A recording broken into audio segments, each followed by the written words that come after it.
বন্ধুরা আপনারা সকলে কেমন আছেন? আশা করি সকলে ভালো আছেন। আমি সুপর্ণা আপনাদের কাছে নিয়ে চলে এসেছি আবারও এক নতুন নিউজ। বন্ধুরা আজকে আপনাদেরকে জানাবো যে পূর্ব মেদিনীপুরে প্রায় ৪৬,০০০ ভোটারদের শুনানিতে ডাক পেতে চলেছেন এবং পূর্ব মেদিনীপুর ছাড়াও হলদিয়া আরও বেশ কয়েকটি জেলায় কিন্তু প্রত্যেক ভোটারদেরকে এইভাবে শুনানিতে ডাক পেতে চলেছে এবং আপনাদেরকে কি কি ডকুমেন্টস নির্ধারিতভাবে জানিয়ে দেওয়া হয়েছে কমিশনের পক্ষ থেকে সেই নিয়েও আপনাদেরকে এই ভিডিওর শেষে আমি জানিয়ে দেব। তার জন্য ভিডিওটিকে স্কিপ করবেন না, প্রথম থেকে শেষ পর্যন্ত দেখতে থাকুন। ভিডিওটি ভালো লাগলে অবশ্যই লাইক করবেন, সাবস্ক্রাইব করে চ্যানেলটির পাশে থাকবেন। নিত্য রকম আপডেট ভিডিও পাওয়ার জন্য পাশে থাকা বেল আইকনটি অন করে রাখবেন। চলুন জেনে নেওয়া যাক পূর্ব মেদিনীপুরে যে ৪৬,০০০ শুনানিতে ডাক পেতে চলেছে প্রত্যেক ভোটাররা এবং তার সাথে হলদিয়াতে প্রায় ৮,০০০-এর কাছাকাছি শুনানিতে ডাক পেতে চলেছে। বেশ কয়েকটি এরকমভাবে জেলাতে কিন্তু বলে দেওয়া হয়েছে যে কতজন করে যেভাবে শুনানি হবে এবং মাইক্রো অবজার্ভ হিসেবে তারা থাকবেন এবং তার সাথে বিএলও থাকবেন। বেশ কয়েকজন সংস্থার থেকে মানুষ থেকে কিন্তু এইভাবে টেবিলে প্রায় ১০০ জন করে ডাকা হবে এবং সেইভাবে কিন্তু শুনানির কাজটা শেষ করা হবে। আরও বেশ কয়েকটি ধাপ বলা হয়েছে, চলুন আগে জেনে নেওয়া যাক। যারা শুনানিতে ডাক পেতে চলেছেন তাদের জন্য আশা করি এই ভিডিওটা অনেকটা হেল্পফুল হবে। আজ থেকে পূর্ব মেদিনীপুরে ৪৬,০০০ ভোটারের শুনানি শুরু। এখানে আরও বলা হয়েছে যে পূর্ব মেদিনীপুর জেলার মোট ৪৬,২৬২ ভোটারের কাছে এসআইআর শুনানির নোটিশ পৌঁছালো। জেলায় ১৬টি বিধানসভার মধ্যে সর্বাধিক হলদিয়ায় ৮,১৪৩ ভোটার নোটিশ পেয়েছে। এই ক্ষেত্রে দ্বিতীয় স্থানে রয়েছে মহিষাদল। ওই বিধানসভায় মোট ৪,৮৬২ ভোটার শুনানিতে উপস্থিত হওয়ার জন্য নোটিশ পেয়েছে। সবচেয়ে কম ময়না বিধানসভায় মাত্র ১,৫৭৭ ভোটার শুনানিতে উপস্থিত থাকতে নোটিশ দেওয়া হয়েছে।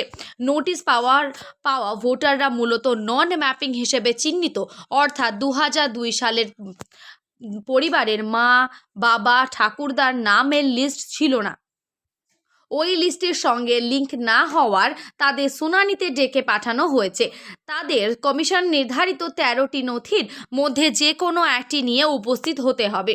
আজ শনিবার থেকে জেলায় এসআইআর শুনানি শুরু হচ্ছে।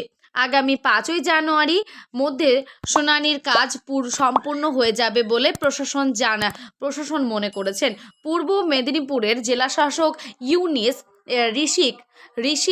ঋষিন যে ইসমাইল বলেন, আমাদের জেলায় ৪৬,২৬২ জন ভোটারকে নোটিশ দিয়ে শুনানিতে ডেকে পাঠানো হচ্ছে। শনিবার থেকে শুনানি শুরু। সবচেয়ে বেশি হলদিয়া বিধানসভা শুনানির চিঠি ইস্যু হয়েছে। পূর্ব মেদিনীপুর ৪ মহকুমা শাসক এবং ২৫টি বিডিও অফিসে এসআইআর শুনানি হবে। সেই শুনানিতে অ্যাসিস্ট্যান্ট ইলেকটোরাল রেজিস্ট্রার অফিস বা ইআরও, মাইক্রো অবজার্ভ সুপারভাইজার, বিএলওদের প্রমুখ থাকবেন।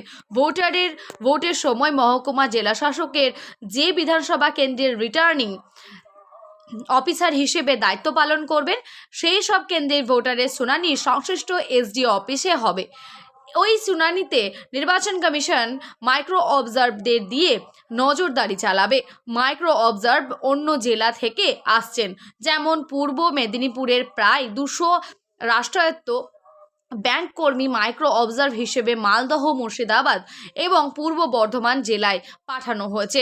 আবার সেই জেলায় মাইক্রো অবজার্ভ ডিউটি পালন করতে অন্য জেলা থেকে রাষ্ট্রায়ত্ত ব্যাংকের কর্মী ও কেন্দ্রীয় সরকারি কর্মী এসেছেন।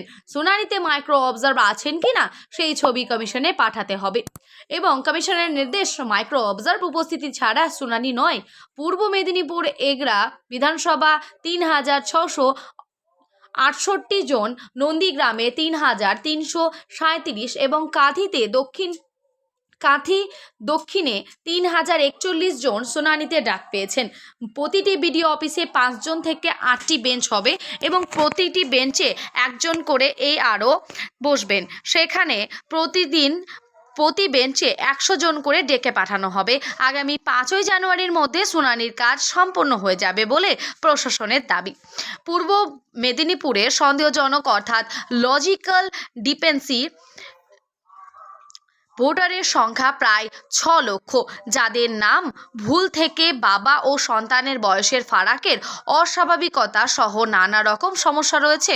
বুথ লেভেল অফিসারদের অ্যাপস দিয়ে সেই সব সমস্যার সমাধানের চেষ্টা চলছে।